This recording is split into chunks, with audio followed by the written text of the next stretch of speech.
Yung low pressure area na nasa labas ng ating Philippine Area of Responsibility ay tuluyan na nag-dissipate kaninang 8 a.m. at wala ng epekto dito sa ating bansa. Pero meron tayong dalawang weather systems na nakakaapekto sa ating bansa. Una na dito ang northeast monsoon or ang hanging amihan na bahagyang humina kaya dito na lang siya sa may northern Luzon nakakaapekto. Dahil dito, asahan natin makakaranas ng maulap na panahon na may mga mahihinang pag-ulan dito sa Cagayan Valley, pati na lang dito sa may Aurora. Asahan naman natin ang bahagya hanggang sa maulap na papawirin na may mga pulupulong mahihinang pag-ulan dito sa Ilocos Region, pati na rin sa may Cordillera Administrative Region. Yung easterlies naman natin o yung mainit na hangin na nagagaling sa dagat Pasipiko ay patuloy na umiiral dito sa may eastern section ng Visayas at Mindanao. Kaya kung makikita natin, may mga kaulapan dito sa ating satellite imagery. At ito yung magdadala ng maulap na panahon na may mga kalat-kalat na pag-ulan dito sa Eastern Samar, Southern Leyte, Dinagat Islands, Surigao del Norte, Surigao del Sur, pati na rin sa Davao Oriental.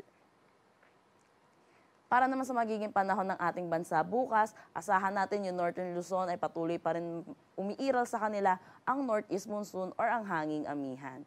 For Metro Manila at nalalabing bahagi ng Luzon, asahan natin makakaranas tayo ng generally fair weather na may mga tsansa pa rin ng localized thunderstorm lalo na sa hapon at sa gabi. For Metro Manila, maglalaro ang temperatura between 22 to 33 degrees Celsius, Lawag 22 to 31, Baguio 14 to 25 degrees Celsius. For Tugigaraw, 23 to 31 degrees Celsius, Tagaytay, 21 to 31, at Legazpi, 24 to 32 degrees Celsius. Para naman sa Palawan, Visayas at Mindanao, asahan din natin makakaranas sila ng maaliwalas na panahon na may mga tsansa ng localized thunderstorm lalo na sa hapon at sa gabi. For Calayan Islands at Puerto Princesa, maglalaro ang temperatura between 24 to 32 degrees Celsius, sa Iloilo 26 to 32, Cebu 25 to 32, Tacloban 24 to 32 degrees Celsius.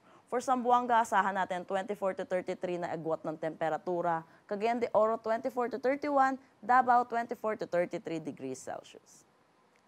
Wala naman tayong nakataas na anumang gale warning sa anumang seaboards ng ating bansa.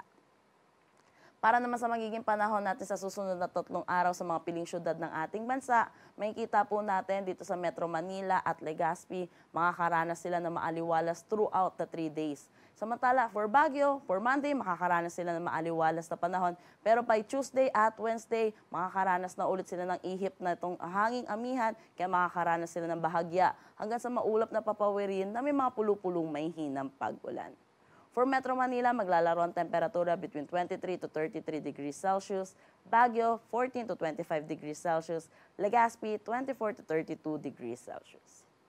Para naman sa Visayas, asahan natin magiging maaliwalas ang kanilang panahon na may mga tsansa pa rin ng localized thunderstorm lalo na sa hapon at sa gabi.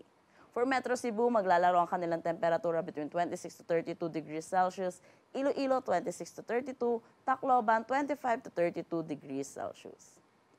Para naman sa Mindanao, kung makikita natin dito sa may Metro Davao, by Tuesday at Wednesday, makakaranas sila ng maulap na papawirin na may mga pulupulong, may mga kalat-kalat na pag-ulan, posible dahil ito sa low pressure air, panibagong low pressure area at yung trough nito or yung extension ang makakapekto sa kanila.